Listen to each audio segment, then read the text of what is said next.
Hey guys, in this video we're going to look at samples to help you keep your energy stable and add excitement to moments where the energy is lacking. It can also help us hide unnatural changes in energy due to the fact that we're chopping between songs. Let's take a quick look at the transition we were working on in the last video. When we start transitioning back from the breakdown into the main track, we've used bass shelf controls, volume automation, and high-pass filtering to try and keep it under control and to help it come in naturally. But there's still a little bit of a jump in energy as it goes into the build section. That's because we're suddenly adding in the main track. We can prepare the listener for this change with the use of a sample.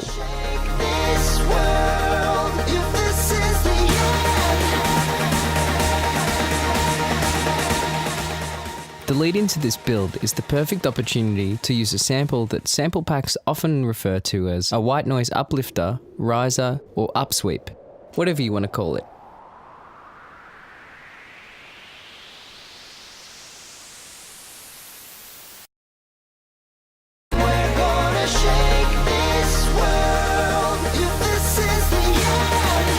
Notice how it builds excitement so that when the main track comes in, it doesn't feel like such a sudden jump in energy. These kinds of sounds are really useful and you'll end up using them quite a lot.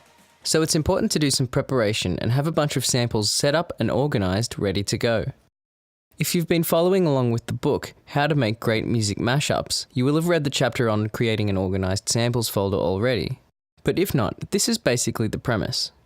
Here we've created a mashup samples folder somewhere on our hard drive. We've used the Add Folder button to add it as an option into the browser window. From the browser window, you can create a folder hierarchy just like you would do in your Windows Explorer or Mac Finder.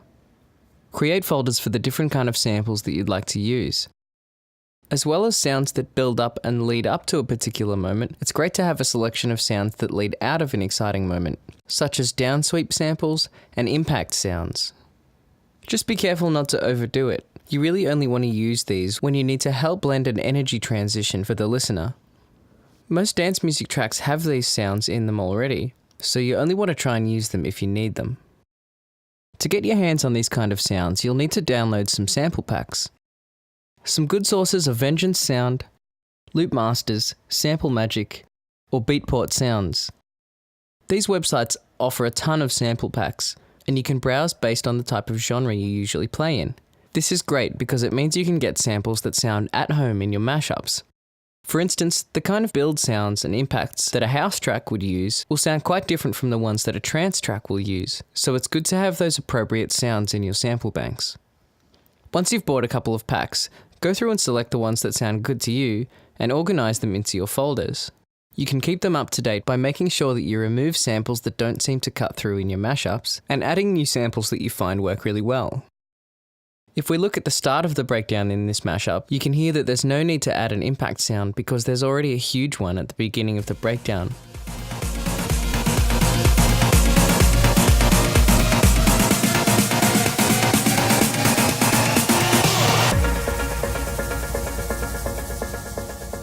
The other types of samples you'll want to use are snare builds or drum loops.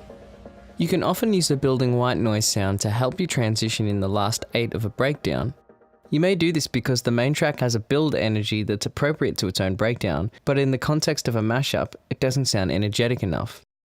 Another reason you might have to use build sounds is because the arrangement of the original songs forces you to use sections that aren't actually intended to be builds, in which case you need to try and make it feel like a build. Sometimes you'll need to actually provide your own snare builds because the tracks you're using don't have them, or you're unable to make use of an existing one.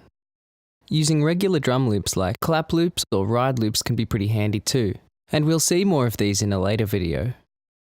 In the next video, we'll look at acapellas and we'll discuss ways to treat them and make them feel like they belong with the other elements in your mashup. Thanks for watching.